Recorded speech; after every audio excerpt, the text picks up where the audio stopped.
छायावादी काल के प्रमुख हिंदी कवि में से एक हरिवंश राय बच्चन की कल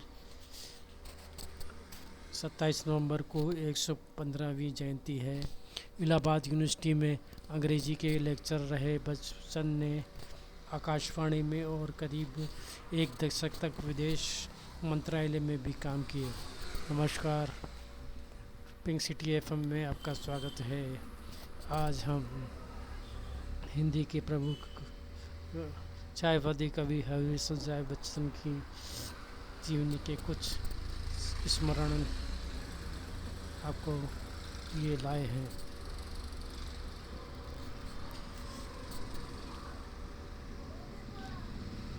हरिवंश राय जी बच्चन का जन्म 27 नवंबर 1907 को हुआ था और उनका निधन 18 जनवरी 2003 को हुआ था। बच्चन जी का सबसे पहला कविता संग्रह 13 हार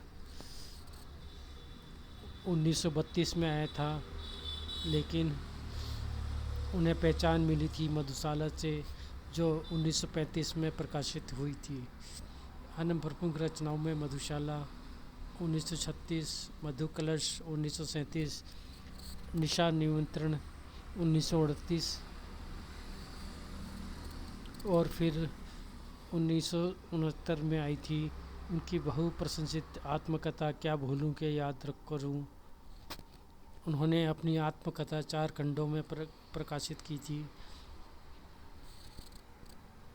दूसरा खंड नीड़ का निर्माण और फिर 1970 में तीसरा खंड बसेरे से दूर, 1977 में चौथा खंड 10 बार से सोपान तक 1985 में प्रकाशित हुआ था।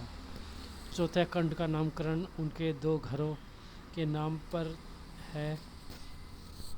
इलाहाबाद में वे किराए के मकान में जिस मकान में रहते थे उनका नामकरण उन्होंने 10 बार किया था। और 7वें दशक में जब नई दिल्ली आए थे तो गुलमोहर पार्क में अपने मकान का नाम सोपान रखा था। हरिवंश राय जी के सबसे लोकप्रिय कविता संग्रह मधुशाला के चुनिंदा पदों का संगीत एल्बम में भी प्रयोग किया गया। 1973 में मधुशाला नाम से रिलीज इस एल्बम में 20 कविताएं थी, जिन्हें आवाज़ मन्ना डे ने दी थी, जबकि संगीत जयदेव का था। बच्चन जी एक अंग्रेजी के लेक्चरर थे। वह इंग्लैंड के कैम्ब्रिज विश्वविद्यालय में साहित्य के विख्यात कवि W.B. येट्स की कविताओं पर शोध कर PhD पूरी की थी। इससे पहले करीब 14 साल पहले उन्होंने इलाहाबाद यूनिवर्सिटी में बतौर लेक्चरर अंग्रेजी विषय का अध्यापन करवाया था। हम सपनों को अलग करके देखते हैं और यह भूल जाते हैं कि हर सपने के साथ कुछ कटु सत्य भी अनिवार्य है।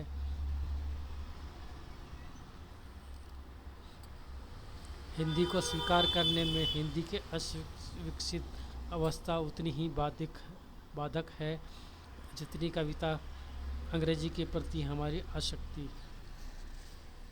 पिता के लिए अपने बच्चों से हार जाने से बड़ी जीत नहीं होती। हरिवंश राय जी द्वारा स्वयं की चुनी हुई 3 प्रमुख कविताएं। पहला है अग्निपथ। वृक्ष हो भले खड़े, हो घने हो बड़े, एक पत्र छाँव भी, मांग मत मांग मत मांग मत, अग्निपथ अग्निपथ अग्निपथ।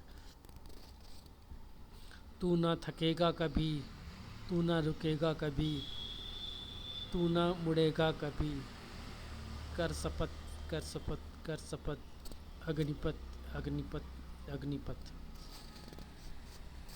दूसरी कविता है मुझसे बोल बादल।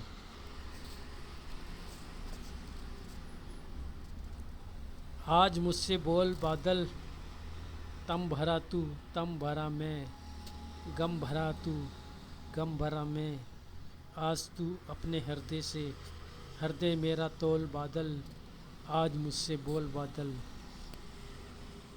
आग तुझ में, आग मुझ में, राग तुझ में, राग मुझ में।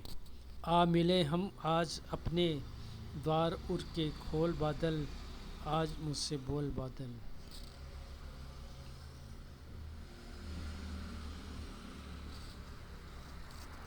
तीसरी कविता है जो बीत गई। जीवन में एक सितारा था, माना यह बेदत प्यारा था। वह डूब गया तो डूब गया, अंबर के इनाम को देखो। कितने इसके तारे टूटे, कितने इसके प्यारे छूटे। जो छूट गए फिर कहाँ मिले, पर बोलो टूटे तारों पर। कब अंबर शोक मनाता है, जो बीत गया सो बात गई। ये हरिवंश राय जी बच्चन की प्रिय कविताएं थी।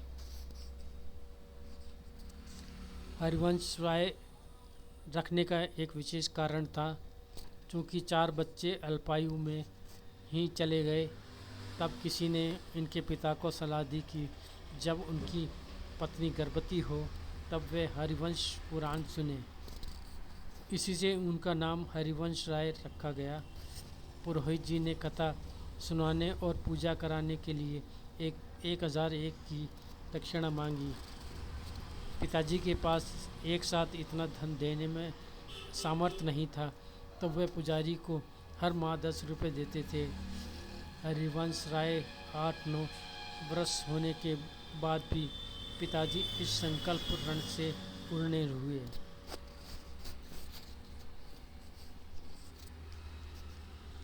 हरिवंश ने अमिताभ बच्चन के एक किस्से को क्या भूलूं क्या याद करूं में याद किया। एक बार मैं पत्नी के साथ सिंध जा रहा था। अमित 3 साल का होगा। लाहौर स्टेशन पर अमित की उंगली मेरे हाथ में देकर पत्नी टिकट लेने चली गई। भीड़ में न जाने कब अमित ने उंगली छुड़ा ली। मेरा ध्यान गया माँ के पीछे न चला गया हो। टिकट खिड़की के पास जाकर पूछा तो तेजी से भी घबरा गई। हम प्लेटफार्म में पागल की तरफ चारों देखते रहे और आवाज़ देते फिरे। इस तरह 15 मिनट से लंबा समय मैंने अपने जीवन में कभी नहीं जाना। हजरत सीढ़ियाँ चढ़कर पुल पर से गाड़ियों का आना जाना देख रहे थे। किसी ने बताया एक बच्चा वो खड़ा, वो तो नहीं। तब जान में जान आई। हरिवंश राय जी की यादें तो बहुत हैं, लेकिन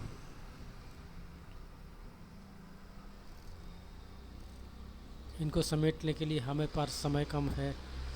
अतः इसी के साथ हमें एपिसोड ख़त्म कर रहे हैं। आपको ये कैसा लगा इसके बारे में जानकारी अवश्य दें।